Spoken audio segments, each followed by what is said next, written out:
नमस्कार, स्वागत है आपका अपने चैनल टेक गुरुजी पर। तो आज हम जूनियर एडेड एग्जाम के साइंस सिलेबस से ओजोन परत और हरित गृह प्रभाव से बनने वाले 30 महत्वपूर्ण प्रश्नों को देखेंगे। तो आइए सबसे पहला क्वेश्चन देखते हैं। ओजोन परत पाई जाती है समताप मंडल में, क्षोभ मंडल में, मध्य मंडल में या फिर बाह्य मंडल में।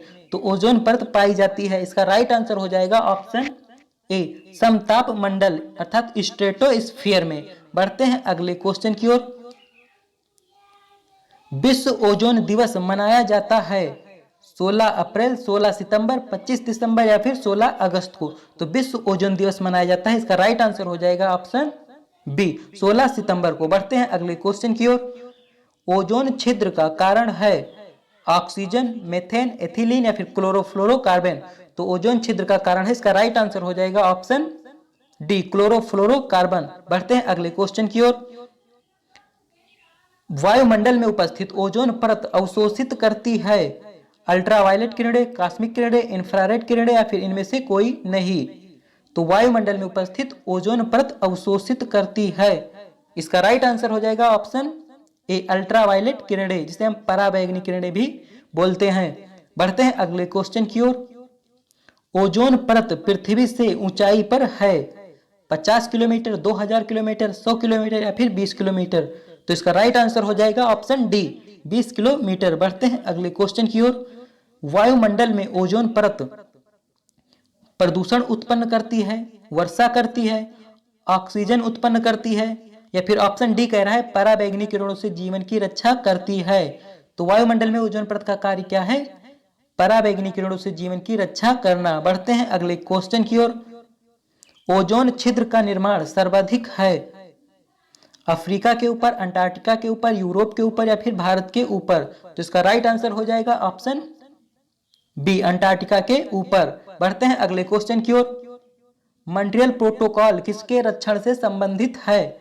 अम्लीय वर्षा, हरित गृह प्रभाव, संकटग्रस्त प्रजाति या फिर ओजोन परत। तो इसका राइट आंसर हो जाएगा ऑप्शन डी, ओजोन परत। मॉन्ट्रियल प्रोटोकॉल क्या है? 16 सितंबर 1987 को विभिन्न देशों के मध्य एक समझौता हुआ कि CFC का उपयोग न करके HFC का उपयोग किया जाएगा, जिसे हाइड्रो क्लोरोफ्लोरोकार्बन बोला जाता है। बढ़ते हैं अगले क्वेश्चन की ओर।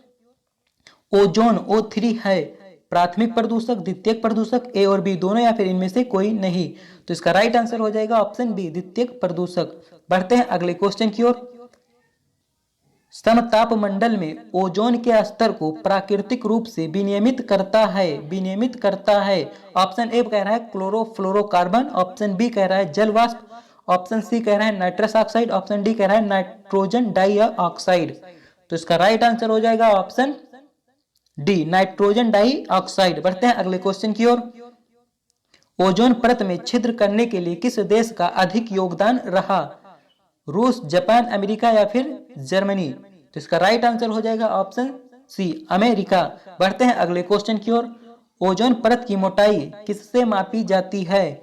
डेसिबल, डॉप्सन, बैक्यूरेल या फिर इनमें से कोई नहीं। तो इसका राइट आंसर हो जाएगा ऑप्शन बी, डॉप्सन, जो कि एक ब्रिटेन के वैज्ञानिक JMB डॉप्सन के नाम पर रखा गया है। बढ़ते हैं अगले क्वेश्चन की ओर। निम्नलिखित में कौन सा ओजोन परत की क्षीणता के लिए उत्तरदायी नहीं है? क्षीणता का अर्थ होता है कम। तो पहला ऑप्शन कह रहा है नाइट्रस ऑक्साइड, ऑप्शन बी कह रहा है अग्निशामक में प्रयुक्त हैलोन 1211, ऑप्शन सी कह रहा है प्रशीतकों में प्रयुक्त होने वाला CFC12, ऑप्शन डी कह रहा है विलायक के रूप में प्रयुक्त मेथिल क्लोरोफॉर्म। तो इसका राइट आंसर हो जाएगा ऑप्शन डी, विलायक के रूप में प्रयुक्त मेथिल क्लोरोफॉर्म। बढ़ते हैं अगले क्वेश्चन की ओर। निम्नलिखित में से कौन क्लोरोफ्लोरोकार्बन के लिए सत्य नहीं है? ग्रीन हाउस प्रभाव में योगदान नहीं देता, ऑप्शन बी कह रहा है या प्रशीतक के रूप में प्रयोग में लाया जाता है, ऑप्शन सी कह रहा है या समताप मंडल में ओजोन घटाने में उत्तरदायी है, ऑप्शन डी कह रहा है निचले वायुमंडल में अक्रियाशील है। तो इसका राइट आंसर हो जाएगा ऑप्शन ए, ग्रीन हाउस प्रभाव में योगदान नहीं देता। बढ़ते हैं अगले क्वेश्चन की ओर। ग्रीन हाउस प्रभाव है शीत ग्रह, ओजोन गैस से सुरक्षा, ग्लोबल वार्मिंग या फिर इनमें से कोई नहीं। तो इसका राइट आंसर हो जाएगा ऑप्शन सी, ग्लोबल वार्मिंग। बढ़ते हैं अगले क्वेश्चन की ओर। निम्नलिखित में से कौन एक हरित गृह गैस नहीं है? कार्बन डाइऑक्साइड, ऑक्सीजन, क्लोरोफ्लोरोकार्बन या फिर मीथेन। तो इसका राइट आंसर हो जाएगा ऑप्शन बी, ऑक्सीजन। अगला क्वेश्चन देखते हैं।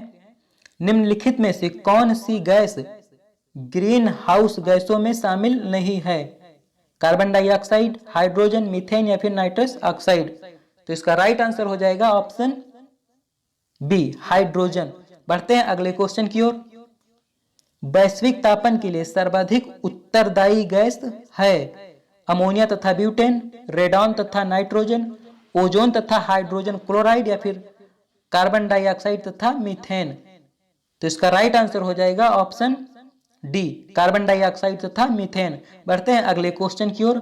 ग्रीन हाउस गैसों के उत्सर्जन में किस देश का सर्वाधिक योगदान है?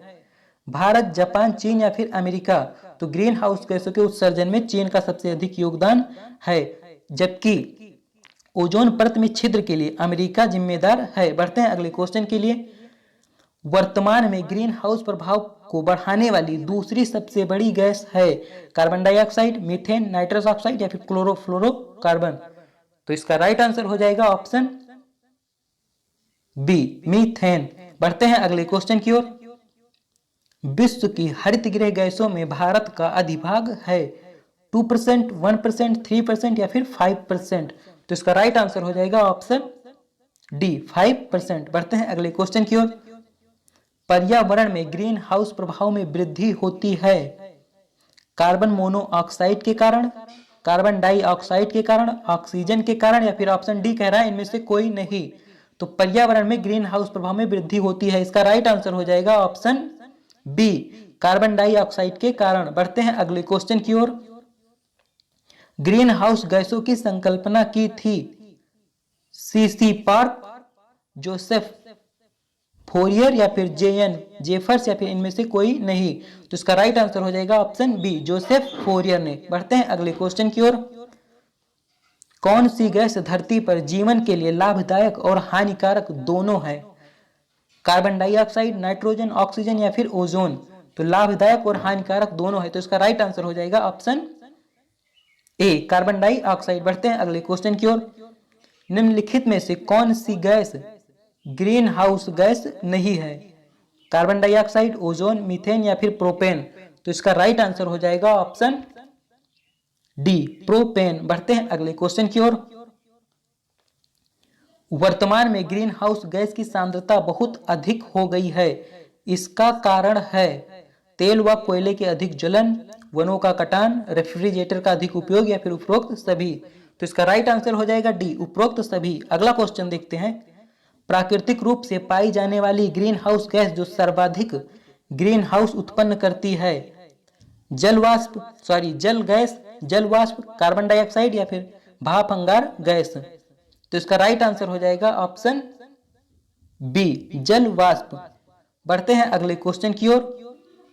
क्योटो प्रोटोकॉल प्रभावी हुआ 2005 से, 2006 से, 2007 से या फिर 2008 से। तो इसका राइट आंसर हो जाएगा ऑप्शन ए, 2005 से। क्योटो प्रोटोकॉल क्या है? ग्लोबल वार्मिंग को कम करने के लिए देशों के मध्य, विभिन्न देशों के मध्य एक समझौता है। बढ़ते हैं अगले क्वेश्चन की ओर। जलवायु परिवर्तन का कारण है ओजोन परत का क्षरण, प्रदूषण, ग्रीन हाउस गैसें या फिर ये सभी। तो इसका राइट आंसर हो जाएगा ऑप्शन डी, ये सभी। बढ़ते हैं अगले क्वेश्चन के लिए। निम्नलिखित में से कौन सी युग्म सही सुमेलित नहीं है?